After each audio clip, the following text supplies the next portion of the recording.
Mr. Speaker, Your Honor, first, thank you for the short lecture on the definition of confidential fund. And I respect the opinion of His Honor. Kung okay ba ang proposal for next year, check po natin yung ngayon, Mr. Speaker. For 2023, nakapagpasa ba ng accomplishment report ang OVP quarterly sa atin, sa House of Representatives, regarding the outputs ng paggamit ng confidential fund? Yes, Mr. Speaker, I have already answered that earlier. So, Mr. Speaker, ibig sabihin po para sa libreng sakay, kailangan po ng confidential fund para magamit po ang funds for the libreng sakay program effectively. Paano po yan, Mr. Speaker? Ang mga sumasakay ba, ini-screen yan kung mga former rebels sila o mga lawless elements sila? Ganun po ba, Mr. Speaker?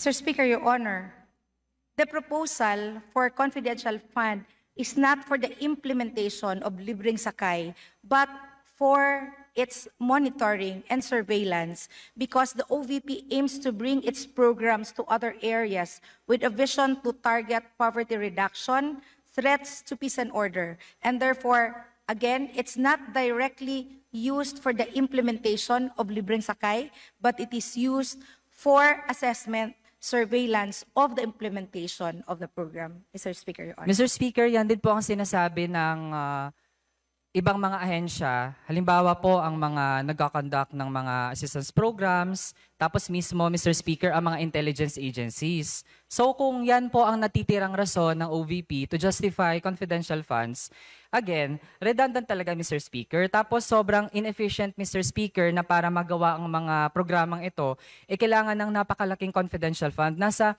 20%, Mr. Speaker, ng pondo para sa good governance projects ay confidential. Mr. Speaker, napakaraming mga kababayan natin nangangailangan ng assistance. Kahit po hindi tayo gumamit ng confidential fund to identify sino-sino ang nangangailangan, alam po nating lahat dito sa ating mga distrito, sa ating mga constituents, sino ang mga dapat bigyan. Kaya Mr. Speaker, kung makakakuha tayo ng kopya ng accomplishment report, sana po, no, kung proud naman ng OVP, paano ginamit ang accomplishment at yung confidential fund nito, Mr. Speaker, edi we dare the OVP ilabas po ang accomplishment report. Hindi pa nga po natin hinihingi yung exact na paggamit ng confidential fund.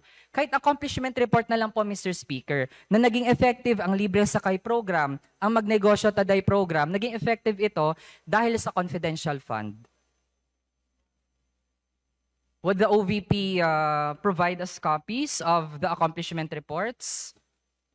Mr. Speaker, Your Honor, the OVP would be very willing to submit and give the accomplishment report of the programs of the Office of the Vice President, which includes the Libreng Sakay program that has been mentioned by His Honor.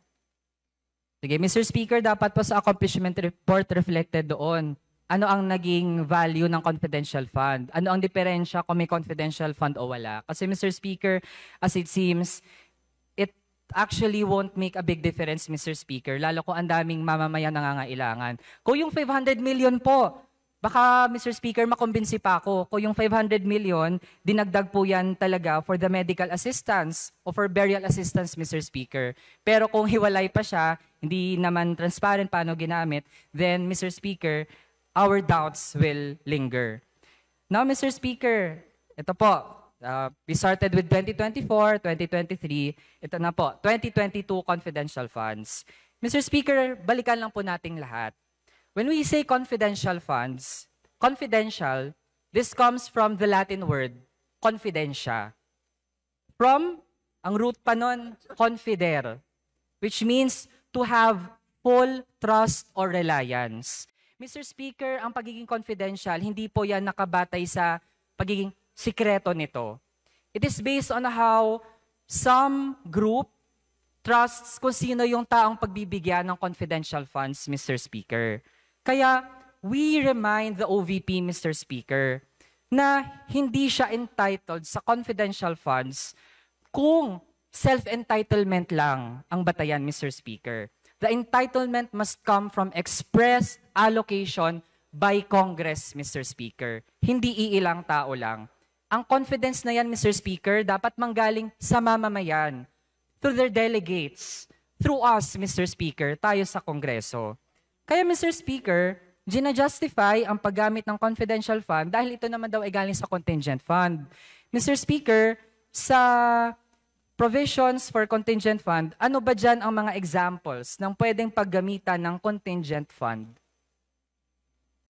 Mr. Speaker, Your Honor, first, thank you for the short lecture on the definition of confidential fund. And I respect that opinion of His Honor.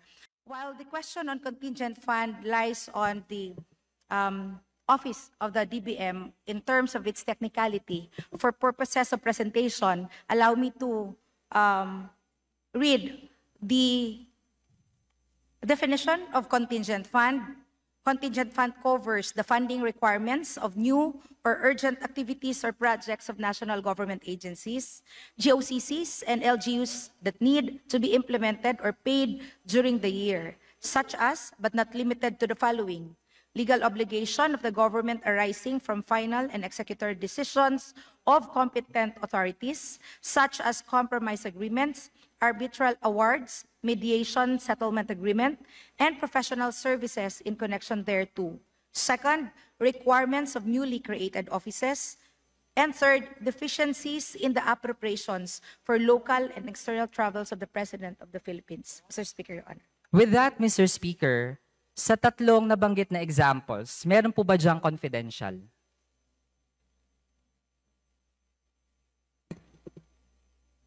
Mr. Speaker, Your Honor, the Office of the Vice President has requested through the Department of Budget and Management for a fund, a confidential fund, as to the question of whether or not nakasakop ba ito sa definition ng contingent fund. I think it is under the turf of the DBM to answer the technical question of His Honor. Refer His Honor to the letter of the Secretary of the Department of Management. Mr. Speaker, to the dahil po Committee on kulang na po ang Appropriation. time ko, allow me. Ako na lang po Because it susupply says ng in the sagot, letter, Mr. Speaker. the contingent fund is precisely to cover the funding requirements of new or urgent projects that need to be implemented during the year. And the Secretary of the Department of Budget and Management saw it necessary for the Office of Vice President to be granted the contingent fund as it is qualified to receive